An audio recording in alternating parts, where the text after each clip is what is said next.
Hi students, welcome to STKK Tutorials. இன்றைக்கி நம்ம 10th ஸ்டாண்டர்டோட 7வது யூனிட் அளவியல் அப்படிங்கிற யூனிட்டை தான் பார்க்க போகிறோம்.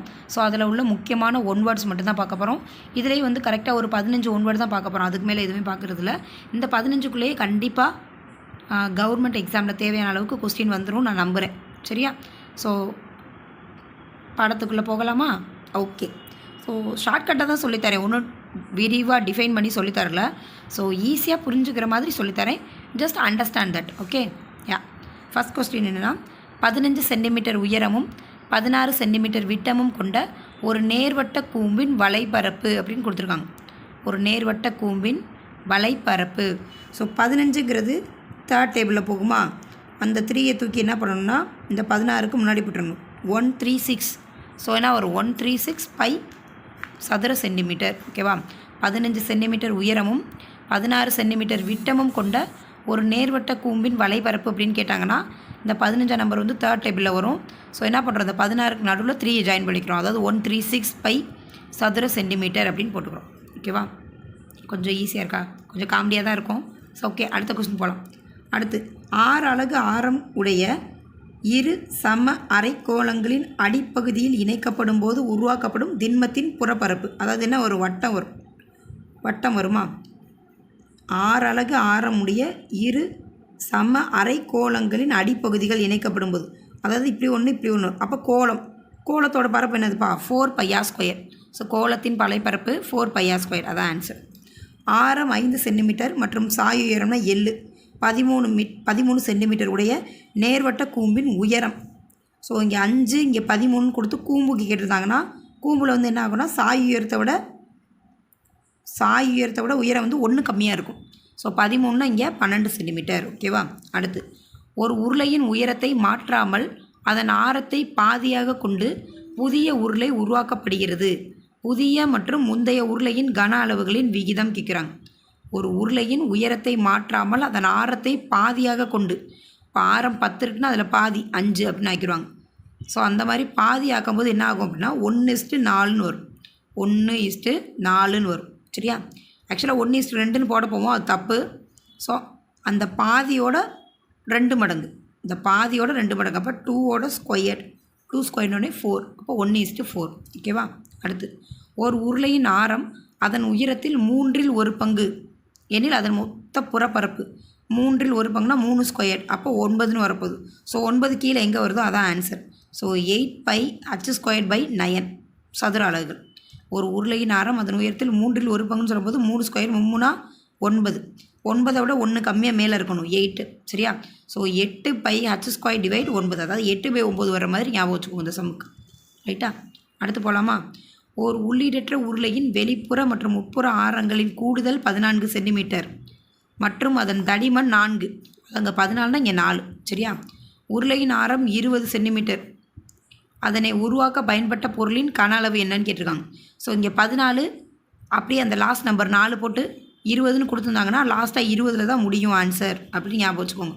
ஸோ 20ல் முடிகிற மாதிரி ஆன்சர் இதுதான். ஸோ 11 20 கன சென்டிமீட்டர். ஓகேவா? ஸோ தான் ஆன்சர். இப்படி ஷார்ட்கட் ஞாபகம் வச்சுக்கோங்க. அடுத்து, ஒரு கூம்பின் அடிப்புற ஆரம் 3 மடங்காகவும் உயரம் 2 மடங்காகவும் மாறினால் கன அளவு எத்தனை மடங்காக மாறும் அப்படின்னு கேட்குறாங்க. 3 மடங்கு, இது 2 மடங்கு, 3 மடங்குனா 3 மடங்கு. அப்போ 3 ஸ்கொயர் 3னா 9. இது 2 மடங்கு. 2 மடங்குனா என்ன பண்ணணும், 2ஐ மல்டிப்ளை பண்ணிக்கணும். ஸோ 2ஐ மல்டிப்ளை பண்ணோம்னா என்ன கிடைக்கும்? 9 2s are 18. அப்போ 18 மடங்குங்கிறது தான் ஆன்சர். சரியா? ஃபஸ்ட்டு வர்ற மடங்கை மட்டும்தான் நம்ம என்ன பண்ணணும், மடங்குக்கு ஸ்கொயர் பண்ணணும். So 3 3s are 9, 9 + 2 9 × 2 18. ஸோ 18 மடங்கு. ஓகேவா? ஸோ அடுத்த கொஸ்டின், ஒரு அரைக்கோளத்தின் மொத்த பரப்பு அதன் ஆரத்தினுடைய வர்க்கத்தின் டேஸ் மடங்காகும். வர்க்கம்னாலே ஸ்கொயர்டு தான், ஆனால் இங்கே அரைக்கோளம் கொடுத்தனால என்ன பண்ணணும்னா 3 மடங்கு. சரியா? வர்க்கத்தின் 3 மடங்காகும். சரியா? ஒரு அரைக்கோளத்தின் மொத்த பரப்பு அதன் ஆரத்தினுடைய வர்க்கத்தின் 3 மடங்காகும். ஓகேவா? அடுத்த கொஸ்டின், x சென்டிமீட்டர் ஆரமுள்ள ஒரு திண்மக்கோளம் அதே ஆரமுள்ள ஒரு கூம்பாக மாற்றப்படுகிறது எனில் கூம்பின் உயரம். x சென்டிமீட்டர் ஆரமுள்ள ஒரு திண்மக்கோளம் அதே ஆரமுள்ள ஒரு கூம்பாக மாற்றப்படுகிறது எனில் கூம்பின் உயரம் கேட்டிருக்காங்க. சரியா? அதாவது என்ன சொல்கிறாங்க, ஒரு கோலத்தை கூம்பாக ட்ரை பண்ண போகிறாங்க. அப்போ எத்தனை பக்கம் தேவை கூம்புக்கு? கீழே அதாவது இப்படி ஒன்று, இப்படி ஒன்று, மேலே ஒன்று, இப்படி ஒன்று. ஸோ 1 2 3 4, அப்போ 4 டைம்ஸ் எக்ஸ், 4x சென்டிமீட்டர். ஓகேவா? அடுத்து 16 சென்டிமீட்டர் உயரமுள்ள ஒரு நேர்வட்ட கூம்பின் இடைக்கண்ட ஆரங்கள் 8 சென்டிமீட்டர் மற்றும் 20 சென்டிமீட்டர் எனில் அதன் கன அளவு என்ன அப்படின்னு கேட்குறாங்க. ஸோ ஃபஸ்ட்டு 8ன்னு கொடுத்தாங்கன்னா அந்த 8 தான் லாஸ்ட்டில் வரப்போகுது.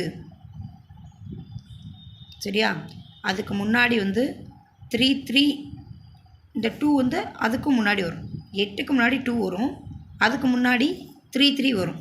அப்போ 3328 பை கன சென்டிமீட்டர், 3328 பை கன சென்டிமீட்டர். சரியா? அந்த 16 சென்டிமீட்டர் கன்சிடர் பண்ண வேணாம். இந்த 8ன்னு கொடுத்தாங்கன்னா அந்த 8 லாஸ்ட்டில் வரப்போகுது, அதுக்கு முன்னாடி 2 வரப்போகுது, அதுக்கு முன்னாடி 3 வரப்போகுது அப்படின்னு ஞாபகம் வச்சுக்கணும். ஓகேவா?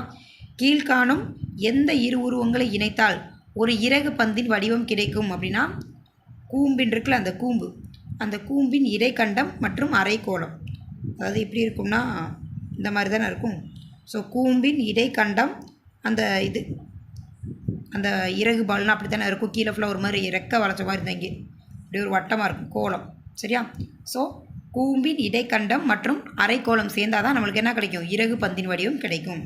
அடுத்து R1 அலகுகள் ஆரமுள்ள ஒரு கோலப்பந்து உருக்கப்பட்டு R2 அலகுகள் ஆரமுடைய 8 சமகோள பந்துகளாக ஆக்கப்படுகிறது எனில் R1:R2 என்ன அப்படின்னு கேட்டாங்கன்னா 2:1.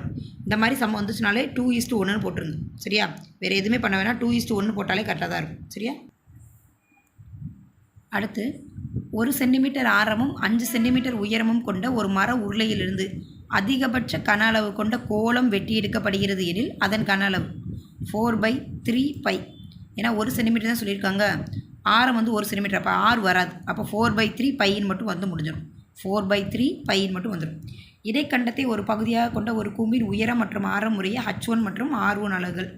அதே மாதிரி இடைக்கண்டத்தின் உயரம் மற்றும் சிறிய பக்க ஆரம் முறையே H2 மற்றும் R2 அலகுகள் எனில் H1:H2 = 1:2 எனில் R2:R1 மதிப்பு என்னன்னு கேட்டிருக்காங்க. ஸோ இது மாற்றி கேட்டிருக்கனால என்ன பண்ணணும், அதே ஆன்சர் அப்படியே போடணும். H2:H1 தான் 1:2. அதே மாதிரி R2:R1 அதே தான் 1:2 தான். இந்த ஆன்சர் அப்படியே வந்துடும். இந்த ஆன்சர் தான் அப்படியே வரும். சரியா? அடுத்து சமமான விட்டம் மற்றும் உயரமுடைய ஒரு உருளை, ஒரு கூம்பு மற்றும் ஒரு கோலத்தின் கன அளவுகளின் விகிதம். இது எல்லாருக்குமே தெரியும். ஸோ உருளைன்னு சொல்லும்போது 1, கூம்புன்னு சொல்லும்போது 3, கோலம்னு சொல்லும்போது உருளைக்கு தான் 3 வரும். உருளைன்னு சொல்லும்போது 3, கூம்புன்னு சொல்லும்போது 1, கோலம்னு சொல்லும்போது 2. ஸோ 3:1:2. ஓகேவா? சமமான விட்டம் மற்றும் உயரமுடைய ஒரு உருளை, ஒரு கூம்பு, ஒரு கோலம்னா உருளைக்கு 3, கூம்புக்கு 1, கோலத்துக்கு 2. So 3:1:2 the answer. ஓகேவா? ஸோ வீடியோஸ் உங்களுக்கு பிடிச்சிருந்துச்சுன்னா லைக் பண்ணுங்கள், ஷேர் பண்ணுங்கள், சப்ஸ்கிரைப் பண்ணுங்கள். தேங்க்யூ ஃபார் வாட்சிங் மை சேனல். Okay, by.